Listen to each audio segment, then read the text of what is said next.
recruiting is no joke. Super excited to be here today. I got a great guest. As many of you guys know, we've completely switched the focus of this podcast. I used to run it live on LinkedIn. No more running it live on LinkedIn. I could go into a whole rant on why I'm not doing that anymore. But hopefully you guys are going to find this new series and the guests that I have more entertaining, more value, and just covering, I guess, relatable topics as what's going on in the world right now. So I'm excited to have James Hudson on the podcast with us today. James, hello, welcome. Good to see you. Great to be here. Do your listeners know that you recruited me in the corridor of a Las Vegas casino? They don't. So we connected in person for like a second at Transform, 2 weeks ago? Right. We've been connected online for a while, but we were literally saw each other in a corridor of a casino. It was so exclusive. I know. And I'm like, all right, we'll do the podcast. You're like, I'm running late. I'm doing a keynote. I'm like, leave me alone. No, it's awesome. It's awesome to be connected with James. James, for people who don't know James is former VP of talent at Nike. You might have heard of them, and Levi's, and just has a really strong TA background. And recently has started really creating content on LinkedIn. So why don't you give us like the backstory on what got you to create on LinkedIn and how that journey's been going so far? Because I know you just reached 45,000 followers, I want to say. Yes, and there's definitely a story there. I've been on LinkedIn for 20 years, right? I've been, because I'm old and I've been recruiting for a long time. But does it tell you like what number of member you were on LinkedIn? Do they tell people that? One time when it was at one of the very early Talent Connects, they did this really cool thing where they had like your network map, and it like showed like when you joined, your first connections, and how you were networked all over. I remember that. I remember when I used to do that. I lost it in an office move, and I'm so sad because they've never done it subsequently. Anyway, I've been on LinkedIn for a long time, but I only started creating content on LinkedIn last year. Last year, my partner and I were in a horrific car wreck in Los Angeles. And thank goodness we're okay. But it was really bad. We were airlifted to hospital. We were in hospital. Oh, my God. Oh, it was bleak. We were in hospital for 2 weeks in LA. And then we transferred back to, we live in San Francisco. We transferred back to Northern California. And we had a really long rehab and recovery. Another vehicle was speeding, T-boned our car, crushed our car. Like it was killed. And we weren't.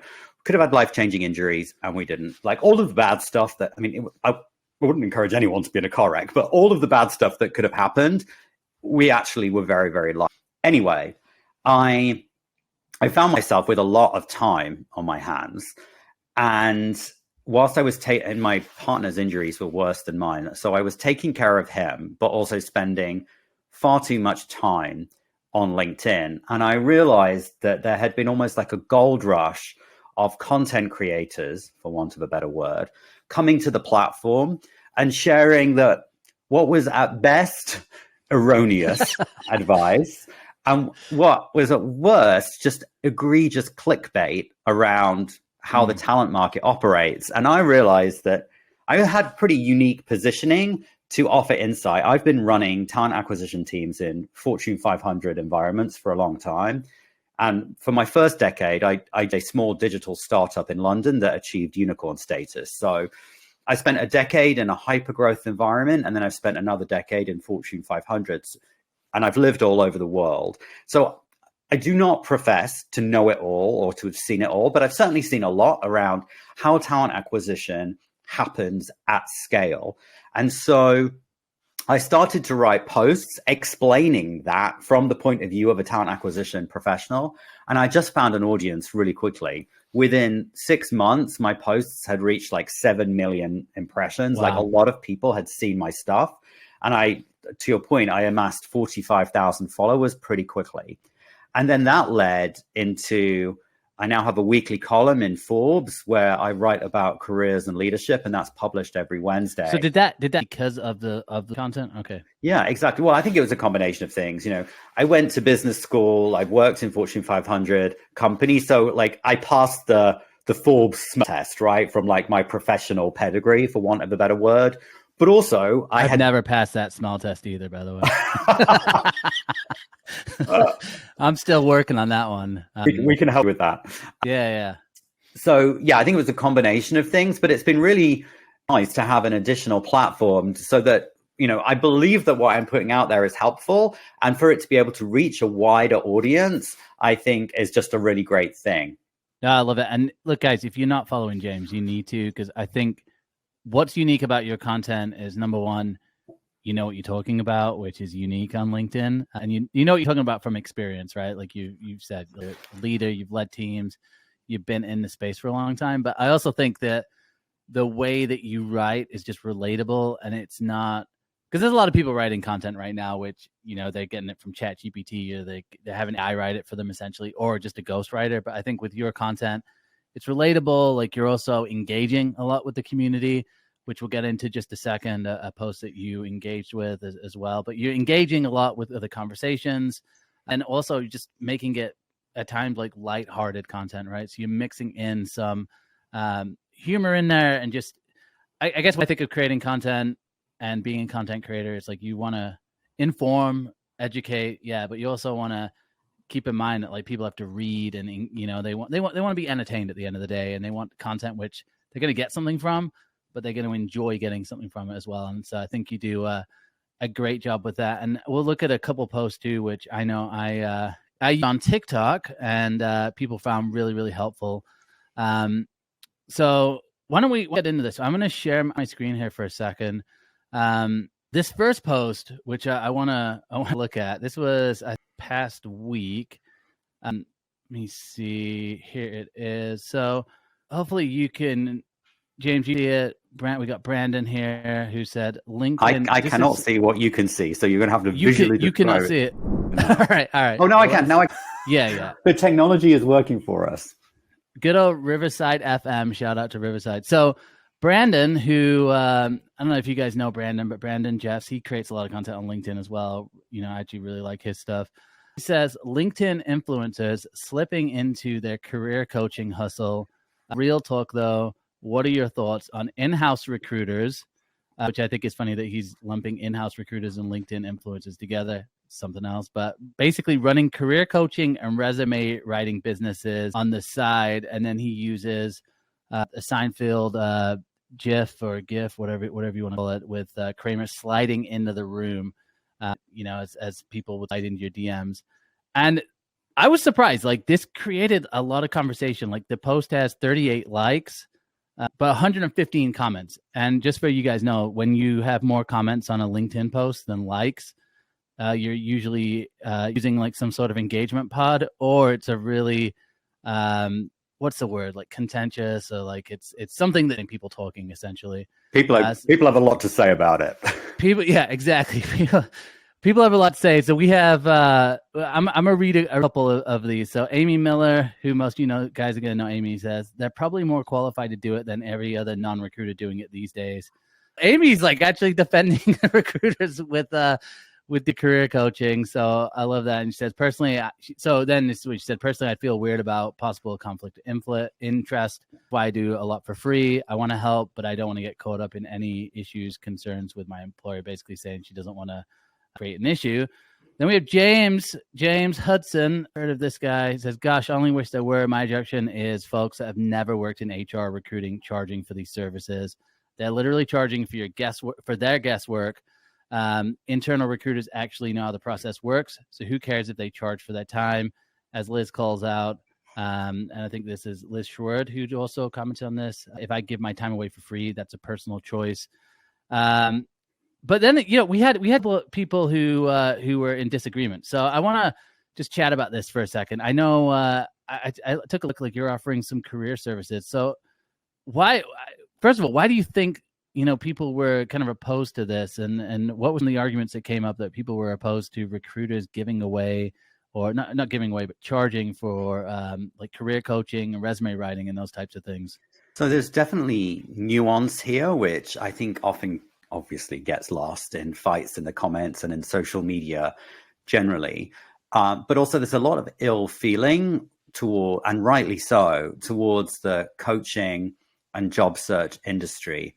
And it's my view, and certainly the people on LinkedIn and also on TikTok, the people with the most followers, like hundreds of thousands or millions of followers in this space, none of them have ever worked a day in their life inside either an HR team or a recruiting function, whether that's an internal recruiting function or working for third-party staffing firms or executive search.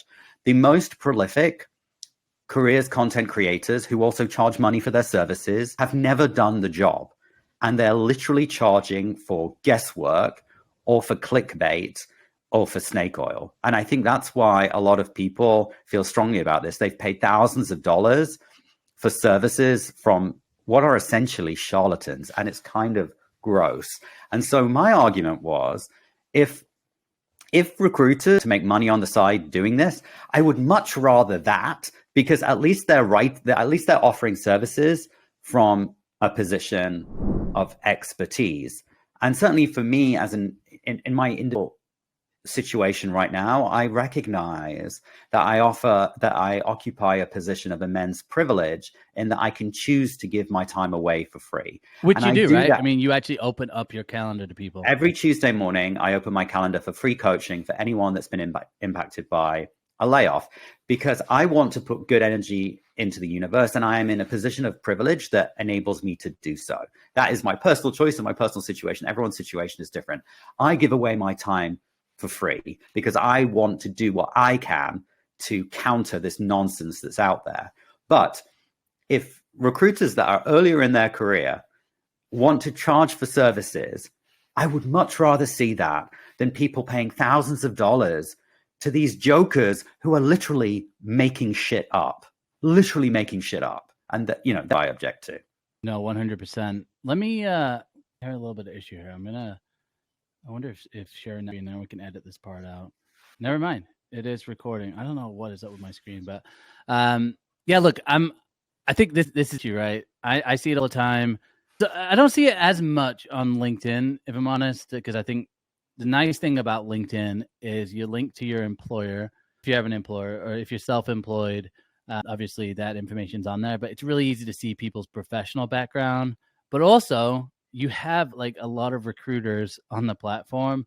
Like I know there's like a group of recruiters that are like the job seeker heroes, I think, or something, and they like will basically call out people who are giving really, really terrible advice. But you don't get that on other platforms. Like on TikTok, I think TikTok and Instagram, Instagram Reels, that's where you really see some, just terrible advice, questionable advice. But then I'm thinking that the person who's giving the advice, they don't know actually how bad the advice is that they're given. That's the only thing that I can think is like they because I don't. There probably are people who are like trying to take advantage of people, but most people I met, it's like they do help people in some weird way, but they're just not sure. They're just not like. It's almost like they're just ignorant of how bad their advice is. So I want to take a look at this piece to get your thoughts on this. So I'm going to share again, and hopefully this will work. And if this doesn't work, I'm just going to have to figure out a new. So this is, and maybe do you recognize this guy? Greg. All right, so this is Langstaff, and look, the guys, this is I'll get thoughts on this, James. Right? Are you ready? I don't know I can listen to this guy anymore, but sure, play it. I stitched this one too, and it for some reason TikTok is not letting me release it, but hopefully you can hear this as well. This resume is a guaranteed hire, and you'll be surprised to find out why. So when a hiring manager scans this document, statistically, this is where their eyes are going to go, across the top and down the left. So in this resume, we pulled keywords from the job description, and we listed them across the top and then down the side like this. Second reason this is a guaranteed hire, according to Fast Company, you are 40 times more likely to land an interview if you add numbers to your resume. Two reasons for this. One is that our eyes are drawn to the numbers. Two, all right, that's all I'm going to play because I actually don't want people to this whole video, to be honest with you. But what are your thoughts with that? I mean, is this what we're talking about? Is in terms of just bad content, like just bad information? Like, what's your first reaction to when you see a piece of content like that? So I'm so glad I picked this. He is the perfect example of a career coach on Yeah, I think TikTok. he's got maybe 600,000 on TikTok and then 300 audience. And he only has 6,000 people following him on LinkedIn. And the first thing I did when I saw some of his TikToks, because he connects to his full name, I was like, who is this guy that's like has such strong opinions? And so I also made a TikTok about him because I'm a recruiter. And the first thing that I'm going to do is research people to see what their level of credibility is. And this guy has never worked a day in his life inside an HR or recruiting function. He has spent, he did have a 12-year career working in academia. And for part of that 12-year journey working at a university in Canada, he worked in college admissions, which is not recruiting, not even close to recruiting, but that's what he pretends his recruiting experience is, because out of 12 years of working in the administrative side of a small city in Canada, he did a little bit of college admissions. That is not recruiting. He is not a recruiter. And I think on TikTok, I want to say... He calls himself a recruiter, and he isn't. It's a lie. He's never been a recruiter. It says former recruiter.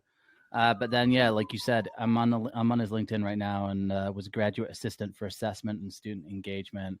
Like you said, I mean, I know like some college admin people, it's like student recruiting, right? It's kind of what it's like, but you're really just selling them on the program, and it's not it's not recruiting. It'd be a stretch in anyone's imagination to think that is recruiting. What about this as well? Like just so the audience knows, because there are a lot of job seekers on here as well.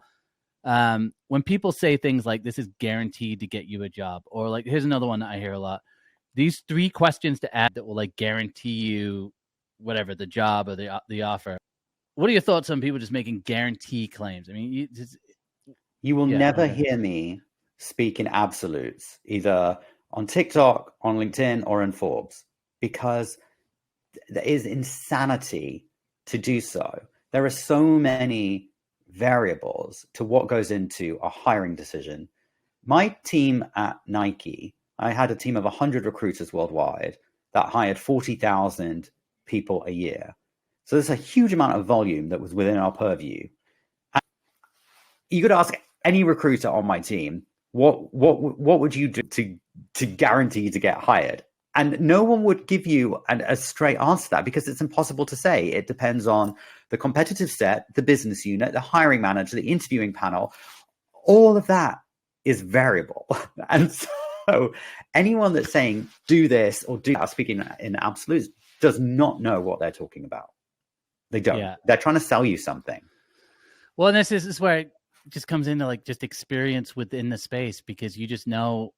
I mean, I think about all the times I've even got people to the final hurdle and you think everything is 100%, and then they change their mind, right? The candidate could change their mind, or the hiring manager suddenly wants to go a different direction, or suddenly the search is on hold because budgets have changed and they want to go a different direction. Like there's so many things that can happen. And I think with resumes, this is where it's really like, I give resume advice, but I always tell people like, look, it's the test of a resume is it getting you the results that you want? Just like in sales, pontificate all you want on whether you got a good sales message or a good recruitment message. Are you getting people interested in the job? Are you getting people interested in what you're selling? If you are, then it's a good sales message. If you're not, then you got to change it up. And I offer career services, I meet with people one-on-one. And this is what I always tell them, like, let's meet for half an hour. I'll suggest some changes. You change things up, and then because if you're not testing it, you just don't know, because everybody has different thoughts. Everybody has different ways. Like even that where he's saying like, this is where hiring managers' eyes go to. In my head, I'm like, how do you know? I'm like, well, don't recruiters, aren't they the kind of the first line here? Like managers are going through the applications, but all right. Well, he doesn't know because he's never done the job. He's just making it up. He's literally making it up. But on TikTok, he said he's a former recruiter. So he's lying. You can go and check. He's never done that job. I know. That's but you just think, I think he's 692 people, 692,000 people believe that this guy's a former recruiter, which is why it's just it is insanity. Why don't we take a look at this one? And I'm just wondering here. Okay, good. So this one is actually from you. So this is a post that I don't want to say stole because that's not right, is it? But I think you asked me, so it's okay. Yeah, and look, I do this a lot too for people because, like, again, when you got guys like Greg, got guys who are just out there who are just putting out bad information. I like to curate good content, and so I'm gonna play this video. I'm not gonna play the whole thing, but then I just want you to kind of like through some of these points and you know what even how you got to some of these points, because I think these are points which not a lot of people talk about, you know, getting laid off. So let me play this. Have you or someone you know been laid off? If so, you're going to want to save this video and share it. I always with use them. that line too. James Hudson, a good friend and connection of mine on LinkedIn, former VP of talent at Nike, has put together the layoff action plan. So I'm just going to run through all these points, but you're going to want to come back to this video over and over again. First thing he says, number one, do a deep dive of your finances. Figure out how much runway you have and apply for unemployment. Number two, allow yourself to feel the feelings. You're probably angry, humiliated, annoyed. That's okay. You're human. Let yourself feel those feelings. Number three, keep up on your sleep. If you're not getting sleep, it's not going to help you when you get into interviews. I just want to stop there. I don't hear a lot of people talking about either of those lines, like actually just letting yourself kind of feel the emotions that happen with a layoff or losing your job. And then the sleep part, that they go kind of hand in hand. So I guess, and those are pretty high up on the list as well. Obviously, you're like, hey, the finances in order, like figure out what you have and apply for unemployment. But let these next two, what in your mind, like near the top of the list, like why is that so important when you are facing a layoff? I'm so glad you asked. And I think the reason that this went so viral is I wrote it to myself. From when I experienced a layoff, this process that I went through. So I think it would, I believe there's a level of authenticity in there that resonated with folks, number one. And number two, I wrote it from a combination of personal experience and also professional know-how. And what I mean by that is when I went to HR school, when I went to business school a long time ago, we still studied a theory from the 1940s, which is called Maslow's hierarchy of need. Now, it's a very old theory, but it still holds up in business today because it's so applicable in the corporate world. And at the bottom of the hierarchy of needs, it's called the basic needs. And really what the theory says is there are orders of need that need filled, and you cannot fulfill the next order of need until the more basic level need has been fulfilled. And at the very bottom of the pyramid is shelter, food, and water. And so as human beings, we need to create psychological safety for ourselves before we can do the next thing, the next hardest thing that we need to get to. And so I think why this resonates with people is it's written from my personal point of view, but it's anchored in occupational and organizational psychology, and it's applied to something that's happening to lots of us right now. So it's a mixture of art and science and humanity, and I think that's why it went viral. And I believe it to be true. I firmly believe these are the things that you need to do in order to navigate layoffs in the post-pandemic environment. Yeah, and look, I think it's interesting because it's almost, I think this is actually not what most people do. Like, I think number one, most people will like obviously have an idea of like where the money situation is and the finances, and then apply for employment. Like, I do think a lot of people do that, but then just like letting like yourself process what actually happened doesn't happen a lot. I think a lot of people instantly go to, all right, well, now I got to make looking for a job my job, and it's like almost when you start from that point of view or from that place, you're almost setting yourself up for just more frustration, because it is super frustrating right now as well, which we'll get into a second. You then go on and Number 4, write down the things you're actually thankful for. This is another big one. You still have things that you can be grateful for, and it's good to focus on those things. Number 5, spend 90 minutes a day. allocating time to job search, networking, whatever you do not doom scroll LinkedIn. So 90 minutes, like where 90, like what, I guess where's the thinking in 90 minutes? Because I hear, again, a lot of people will be like, well, looking for a job is your job. So you got to do it for, 8 hours a day. Right. So where did you kind of land on that 90 minutes? So two things. Don't skip over practicing gratitude. I genuinely believe it's the most transformational thing that you can do for yourself in your life generally, but especially when you're going through tough times. I practice gratitude every single day. And because I have a resilient gratitude practice, it helps me through the more challenging periods of my life, which last year included a car wreck that nearly killed us and a layoff. And yes, there were dark days, but what kept me going through that was my community and my practice of gratitude. So it's a really beneficial practice to get into. I firmly believe that. Yes, the old adage that when you are laid off or fired or lose your job or whatever happens, your new job is to find a job.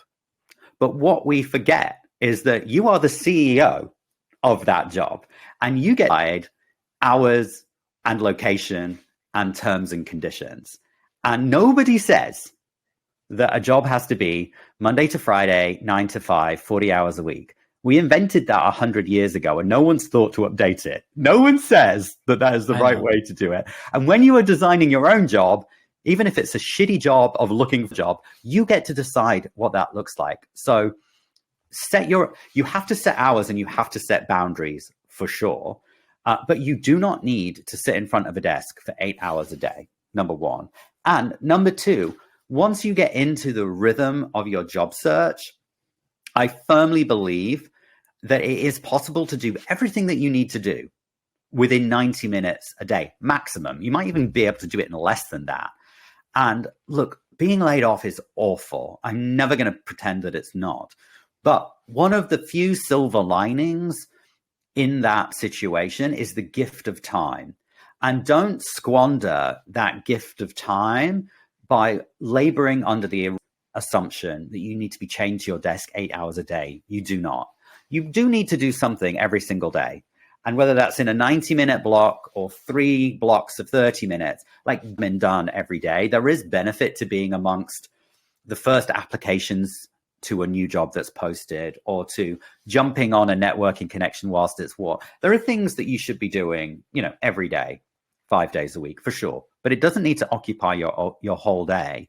And if you've already done the stuff earlier in the list and created the psychological safety that you know that you have X amount of runway, then you can enjoy the time that you wouldn't otherwise have, whether that's to spend more time with your family, to pursue hobbies or interests you don't normally get time for, or to spend time out in your community, volunteering and giving back. Like, use that time that you've been given in a way that you wouldn't normally have the opportunity to do so. Yeah, no, I love that. And I mean, you can with being physically active, doing things that bring you joy, giving back. I can't see what point number 8 is there. Tell people, is it let people know that you need help, right? And it's asking for support in the way that you need it. People will want to help, but they don't know how to help you because they don't know they'll what just you give need. They'll just send video and just say, hey, this is a perfect resume format. And you're like, that's not helping. Okay. That's not helpful. Because what you need is different in a situational. One day you might need a hug. One day you might want to go for a coffee with somebody. One day you might want to go for a run with somebody. But people are not mind readers. And, tell people what you need. Ask for help in the way that you need it. Hey, I'd really like it if you could sit down and look at my resume with me. Or I just need to get out of the house. Can we go and have a catch up whilst we walk around the park, around the lake? Whatever it is you need in that day, ask for it. And people want to help, but they want to help in a way that's helpful. So verbalize that. No, I love that. And it also just don't be afraid of that either. I think there's I've actually got a close friend who just got laid off, and it's like they're thinking hey, what am I going to do next? And it's kind of embarrassing, because they had just they're recruiters, so obviously they started their job 6 months ago and already in kind of a layoff situation. As we know, lots of recruiters have been impacted, and I'm like, look, this is where the network, the relationships you built, You know, it's like people care about you. So like embarrassed is the last thing you need to feel. But it goes back to point number 2. Like if that's how you're feeling, it's okay to feel that way as well. But I think there is that sense of like, oh, I don't want to ask people, or, you know, because I was like, hey, let me run through and automatically in my head, I'm like, let me run through the list of 10 people I know that might be hiring, right? And people want to hire. But point, it's even if you're wanting to help someone, being mindful of like, how do they want to be helped, rather than, because I think what's easy to happen, I see this on LinkedIn a lot, people just throw in like kind of token advice, and it just becomes not helpful for that person that's just won an event. They're like, oh, have you tried like, it's not helpful. Have you tried applying to jobs? Yeah. Let me tell you, no one has ever gotten a job through applying. It's all through networking. You're just like, okay, that's not what this person is actually wanting to do. They just want to tell you like, hey, the job search sucks, and it's been just wanting support for that. Look, there was another clip I wanted to get into, and I know we're kind of running up on time, so I don't think we're can do another catch up session later. And what I'd love to, and by the way, I think this whole episode has been great, just getting your insights and takes on like what's actually going on as well. But I also always want to leave these episodes with, and you've already given a ton of good advice and really helpful advice, but let's just picture like you're on the job search and you're feeling really lost at this point, which is usually the DMs that I'm getting, and I'm sure you're getting the same DMs. It's like that one thing that you would just tell people right now who are on the job search. What is that just one message that you would have for them right now that you'd want them to hear? So just think about DMing them back. If you could just send that DM to everybody at once, what thing that you would say to people right now who are in this job market that is just brutal? I always try and anchor what I say in either data or science or experience. And I'm going to give you a 3-part answer to this. Perfect. So the January data from the Bureau of Labor Statistics, that the average length in the United States now is 21 weeks. Awesome to be able to connect on this podcast again. We'll have to do it in the future. You know, looking forward to hearing and seeing what's next for you as well. And guys, if you found this episode valuable, please share it with someone who's on the job search. Share it with someone who has been laid off as well, because I think there's a ton of valuable information. And then, guys, stay tuned for next episodes. We're going to be coming out with 1 episode a week. I'm always going to keep it around what's trending on social, what's going on, and then obviously just trying to get insight from leaders who are actually doing the job of recruitment and hiring. And they're not just going off their thoughts or what other creators are saying. Like, these are people who actually know what they're talking about. So thank you for tuning in. We'll be back next week. And again, James, thanks so much for joining us this week. Thanks for having me.